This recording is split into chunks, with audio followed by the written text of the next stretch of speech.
दोस्तों, the dark files में आपका स्वागत है। आज हम आपको बताएंगे कि ईरान और इजराइल के बीच युद्ध क्यों छिड़ा और इस युद्ध की बुनियाद कैसे पड़ी। आपसे अनुरोध है कि वीडियो पूरा देखें, स्किप ना करें। इस कहानी की शुरुआत होती है जब 19वीं सदी के अंत में यूरोप में यहूदी समुदाय पर अत्याचार बढ़े। वहां की सड़कों पर उनके खिलाफ नफरत की आग भड़क रही थी। थियोडोर हर्जल जैसे लोग सामने आए और बोले, हमें अपनी धरती चाहिए जहां हम सुरक्षित रह सकें। इस सपने को सियोनिज्म का नाम दिया गया। प्रथम विश्व युद्ध की धुंध में 1917 में ब्रिटेन ने एक वादा किया जिसे बाल्फोर घोषणा कहा गया। उसने कहा कि फिलिस्तीन में यहूदियों का राष्ट्रीय घर बनेगा, लेकिन फिलिस्तीन तो पहले से अरबों और यहूदियों का साझा घर था जो ब्रिटिश शासन के अधीन था।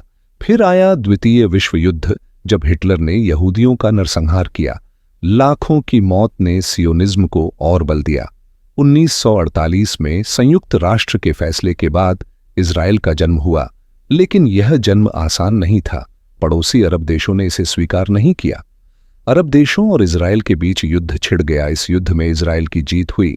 इजराइल ने अपनी सीमाएं बढ़ाईं, लेकिन लाखों फिलिस्तीनी बेघर हो गए। इसे अरब नकबा कहते हैं, यानी विनाश। इजराइल में यहूदी बस्तियां बढ़ती गईं। 1967 का युद्ध आया, जिसे 6 दिवसीय युद्ध कहते हैं। इजराइल ने वेस्ट बैंक, गाजा और पूर्वी यरूशलेम पर कब्जा कर लिया।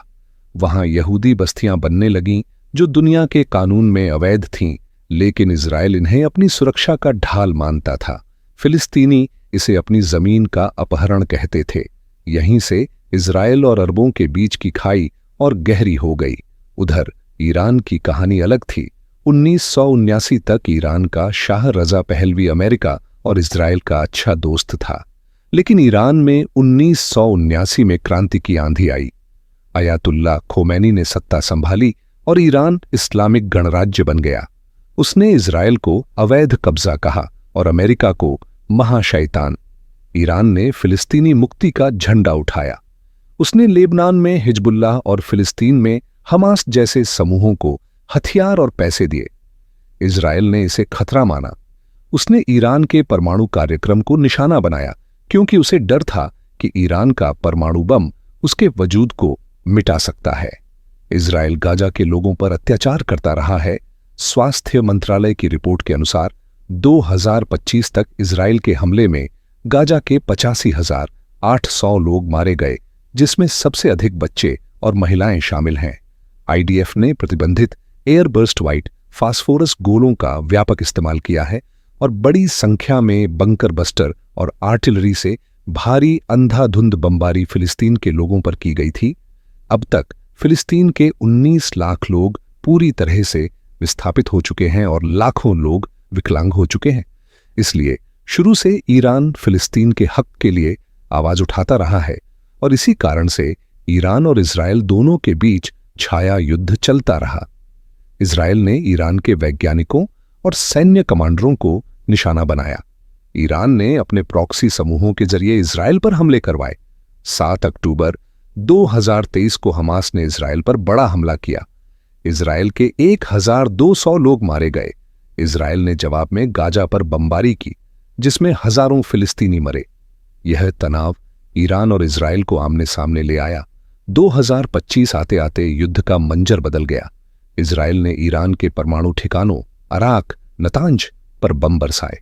ईरान ने जवाब में तेल अवीव और हाइफा पर मिसाइलें दागीं। अब तक इजराइल में 16 से ज्यादा लोग मरे गए हैं। सोरोका मेडिकल सेंटर जैसे ढांचे तबाह हुए। ईरान में 585 लोग मारे गए, 1326 घायल हुए। तेहरान में पेट्रोल की किल्लत हो गई। ईरान के मिसाइल लॉन्च पैड और सैन्य अड्डे मलबे में बदल गए। तेल की कीमतें $78 प्रति बैरल तक पहुंची। होर्मुज जलडमरू मध्य और लाल सागर में जहाज रुक गए। भारत जैसे देशों में महंगाई की आशंका बढ़ गई है। इस युद्ध की जड़ें गहरी थीं। इजराइल को लगता था कि ईरान का परमाणु बम उसका अंत कर देगा। ईरान चाहता था कि फिलिस्तीनी आजादी पाएं और इजराइल का प्रभाव खत्म हो। दोनों मध्य पूर्व में अपनी बादशाहत चाहते थे, लेकिन इस कहानी में एक और किरदार था, अमेरिका। अमेरिका की मध्य पूर्व में कहानी तेल और ताकत की थी। 1953 में उसने और ब्रिटेन ने मिलकर ईरान के चुने हुए नेता मोहम्मद मोसद्देक को हटाया, क्योंकि उसने तेल का राष्ट्रीयकरण किया था। शाह को सत्ता दी गई, जो अमेरिका का वफादार था, लेकिन 1979 की क्रांति ने अमेरिका को ईरान से बाहर कर दिया। तब से अमेरिका ईरान को अपना दुश्मन मानता है। अमेरिका ने कई मुस्लिम देशों की सत्ता पलटी। 2003 में इराक के सद्दाम हुसैन को विनाशकारी हथियारों के बहाने हटाया। लाखों मरे, इराक बर्बाद हुआ। इराक का तेल पश्चिमी कंपनियों के हाथ लगा। 2011 में लीबिया के मुअम्मर गद्दाफी को नाटो के साथ मिलकर खत्म किया। गद्दाफी तेल का पैसा अपने देश के लिए खर्च करते थे, जो पश्चिम को मंजूर नहीं था। लीबिया आज भी गृह युद्ध में डूबा है। सीरिया में बशर अल असद को हटाने की कोशिश की, लेकिन वह पूरी नहीं हुई। अब ईरान इजराइल युद्ध में अमेरिका इजराइल के साथ खड़ा है। डोनाल्ड ट्रंप ने ईरान को आत्मसमर्पण की धमकी दी। अमेरिका ने मध्य पूर्व में F-16, F-22 और F-35 जैसे लड़ाकू विमान भेजे। क्यों? क्योंकि ईरान के पास तेल और गैस का विशाल भंडार है। होर्मुज जल्द मरुमध्य, जहां से 20 से 30% विश्व का तेल गुजरता है, ईरान के कब्जे में है। अगर ईरान ने इसे बंद किया तो दुनिया की अर्थव्यवस्था चरमरा सकती है। अमेरिका चाहता है कि ईरान उसकी बात माने ताकि तेल पर उसका कब्जा बना रहे, लेकिन युद्ध का रंग बढ़ता जा रहा है। कुछ लोग कहते हैं कि यह तृतीय विश्व युद्ध की शुरुआत है। ईरान के साथ रूस, चीन और उत्तर कोरिया खड़े हैं। इजराइल के पीछे अमेरिका, ब्रिटेन और नाटो। अगर हिजबुल्लाह या हूती ने पश्चिमी ठिकानों पर हमला किया तो जवाबी कार्रवाई होगी। रूस और चीन, जो यूक्रेन और ताइवान में अपने हित देख रहे हैं, मौके का फायदा उठा सकते हैं। लेकिन कुछ का मानना है कि कोई भी पूर्ण युद्ध नहीं चाहता, न अमेरिका न ईरान। भारत इस आग के छींटों से अछूता नहीं। तेल की कीमतें, अर्थव्यवस्था पर प्रभाव पड़ेगा। लाल सागर में व्यापार रुका तो भारत का निर्यात ठप हो सकता है। ईरान में फंसे भारतीयों की चिंता बढ़ी। भारत ने 110 छात्रों को निकाल लिया है। भारत को कूटनीति के रास्ते चलना होगा, क्योंकि इस युद्ध का असर उसकी अर्थव्यवस्था पर पड़ रहा है। यह कहानी अभी खत्म नहीं हुई।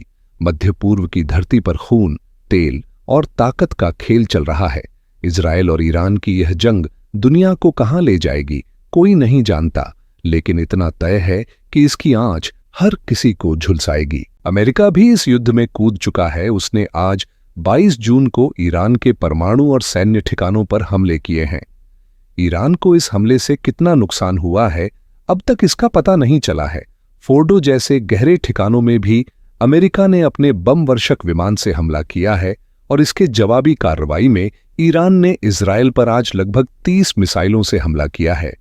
स्थिति अभी भी अस्थिर है और आने वाले दिनों में यह और गंभीर हो सकती है, क्योंकि अमेरिका अब इस जंग में कूद चुका है। जय हिंद।